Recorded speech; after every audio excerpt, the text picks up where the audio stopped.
시장의 중요 변수가 되고 있는 이슈에 대해서 좀 고견을 들어보는 시간입니다. 하나대투증권의 양경식 이사 모셨습니다. 안녕하세요. 안녕하십니까. 네, 아무래도 실적 시즌이다 보니까 실적에 대해서 먼저 여쭤보겠습니다. 이번 주에도 미국이나 우리나라나 많은 기업들이 실적 발표를 앞두고 있는데요.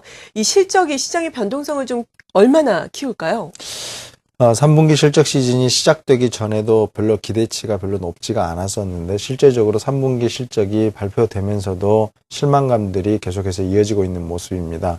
일부 업종이나 일부 종목에서 생각보다 좋은 실적을 기록했던 기업들이 있긴 했습니다만은 기술주를 제외하고 나머지 업종에서는 전반적으로 실적들이 다시 하향 조정되고 있다는 점이 시장의 발목을 잡고 있는 그런 상황이라고 판단을 할 수가 있겠습니다.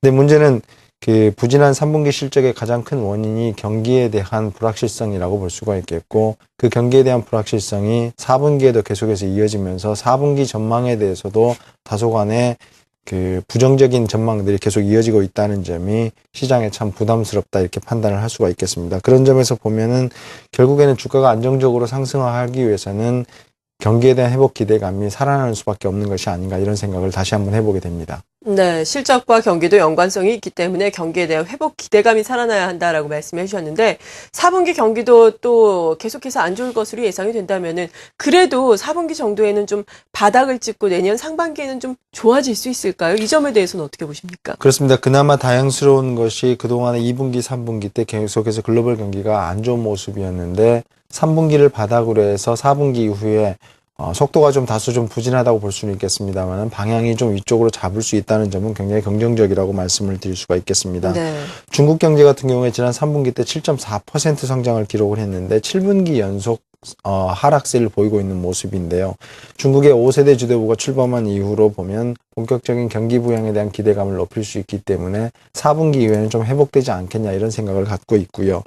미국 경제도 2분기하고 3분기에 성장률이 1.6%였는데 4분기 때는 2.1%가 예상이 되고 있고, 일본 경제가 3분기 때 마이너스 1.8%였는데 4분기 때 0.4%로 성장을 할 것으로 예상을 하고 있습니다.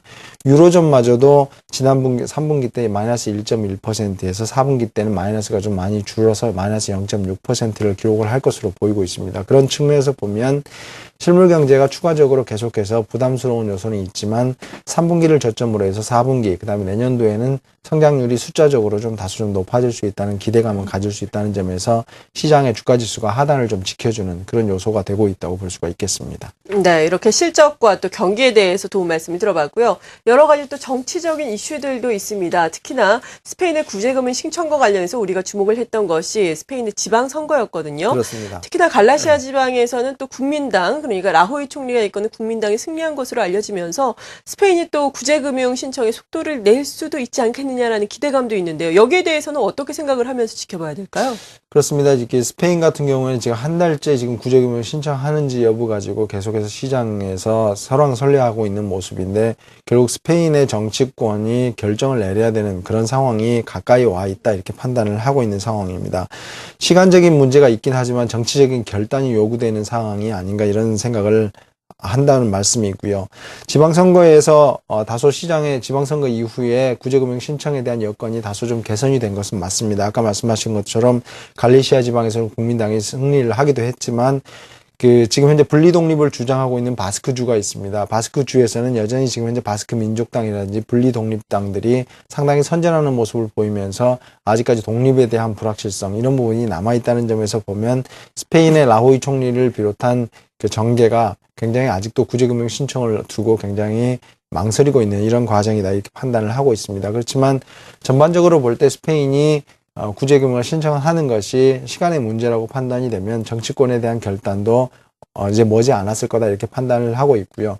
다음 달 중순에 있게 될 EU 재무장관 이전에 스페인이 결정을 내릴 가능성이 높아지고 있다 이렇게 말씀을 드릴 수가 있겠습니다. 그리스 쪽도 지금 현재 문제가 있는데 그리스 쪽도 지금 현재 뉴스플로우에 의하면은 그리스 정부가 지금 현재 상황에서 트로이카하고 협상을 하고 있는 과정인데 그 협상이 계속해서 지금 현재 난항을 겪고 있는 상황입니다.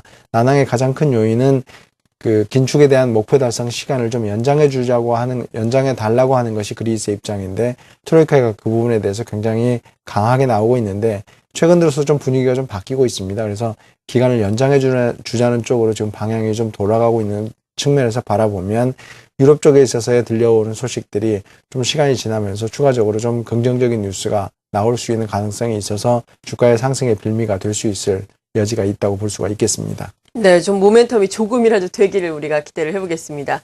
그리고 11월 초에는 미국의 대선도 있고요. 그리고 중국의 정권 교체도 예정이 돼 있는데 네. 특히나 중국 같은 경우에는 정권 교체 이후에 적극적인 부양책이 나오지 않을까라는 기대감을 가져볼 수도 있습니다.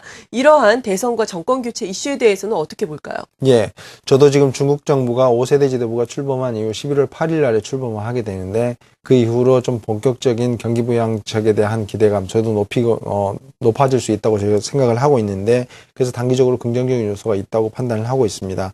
그렇지만 미국 대선을 보면 좀 약간 좀 스토리가 좀 달라집니다. 그래서 미국 대선이 굉장히 지금 혼전을 거듭을 하고 있는 부분인데 이 부분이 단기적으로 투자 심리에는 좀 불확실성 요소로 작용을 하고 있다고 말씀을 드릴 수가 있겠습니다.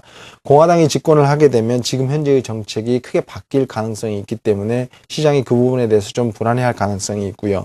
민주당이 집권 시에는 정책에 대한 일관성은 유지가 되겠지만 의회 권력이 뒷받침이 되지 않는다면 결국에선 정책 부분에 대한 집행 능력이 약화될 가능성이 있다는 점이 시장에서는 불확실성 요인이라고 볼 수가 있겠습니다. 그래서 지금 현재의 상황으로는 그 대통령 선거에서는 굉장히 혼전이지만 의회 권력은 공화당이 잡을 것으로 지금 현재 예상이 되고 있는 상황이기 때문에 재정 적자를 둘러싼 감축을 둘러싼 논쟁들은 쉽게 가라앉기가 어려운 측면이 있다 이렇게 판단을 하고 있고요. 그 부분들이 시장 내에서 주가를 계속해서 발목을 잡고 있는 또 하나의 요소다 이렇게 판단을 할 수가 있겠습니다. 네. 그리고 대내적으로 많이 뜨거운 감자가 되고 있는 것이 환율입니다. 환율 같은 경우에도 특히나 외국인의 매매와 관련이 있기 때문에 관심이 많은데요. 오늘 이 시각 현재 같은 경우에는 1102.3원까지 내려온 상태거든요. 네. 환율은 앞으로 어떻게 봐야 될까요? 환율은 지금 3차 양적 완화가 단행되었기 때문에 달러화가 기조적으로 약세로 전환하는 부분이 있기 때문에 원화가 강세를 보이는 것은 자연스러운 현상이다 이렇게 말씀을 드릴 수가 있겠습니다. 근데 문제는 원화가 급격하게 강세를 보이게 될 경우 우리나라 시장에 부담스럽기 때문에 단기적인 악재임에 틀림이 없다 이렇게 말씀을 드릴 수가 있겠고 원화가 급격하게 강세를 보일 경우에 외국인들이 입장에서 매도로 대응했다는 것이 일반적인 것이었기 때문에 다소 부담스럽다 이렇게 말씀을 드릴 수가 있겠습니다. 근데 좀 더 길게 놓고 보면 원화 강세가 우리나라 시장에 그렇게 나쁜 요소는 아니었다고 말씀을 드릴 수가 있겠는데 결국에는 원화 자체가 지금 현재의 원화의 1,100원 정도의 수준이 고평가 상황이냐 아니면 저평가 상황이냐를 판단하는 것이 굉장히 중요할 것 같습니다. 만약에 원화가 지금 현재부터 시작해서 계속해서 고평가 영역에 들어서게 된다고 판단이 된다면 외국인들의 매도 강도를 더 강하게 할 수밖에 없는 상황이라고 볼 수 있는데 저희가 판단될 때는 지금 현재 원달러 환율의 수준 자체가 적정 수준보다 한 17% 정도 저평가된 상태에 있다고 저희는 판단을 하고 있습니다. 그렇게 보면 원화가 추가적으로 여기서 급격하게 하락해서 950원 정도까지 급격하게 떨어지지 않는 한은 원화가 1,100원 정도 수준 아니면 1,050원 수준까지 완만하게 하락하는 것은 실질적으로 우리나라 기업들의 경쟁력에 그다지 큰 영향력이 없다 이렇게 말씀을 드릴 수가 있겠습니다. 그렇게 보면 결국에는 원화가 저평가 영역에 있었을 때는 외국인들이 공격적으로 매도하지 않게 되고요. 외국인들의 매도도 일시적인 현상에 그쳤다는 점이 과거의 경험이었다는 관점에서 볼 때 지금 현재 원화 강세가 급격하게 진행되기가 쉽지가 않습니다. 왜냐하면 아직까지 글로벌 경기에 대해서 미국의 의존도가 높기 때문에 달러화가 급격하게 약세를 보이기는 어렵다는 측면에서 보면 제가 보기엔 환율에 대한 외국인의 매도 압력의 강화 이 부분은 일시적인 현상에 그칠 가능성이 더 높고요.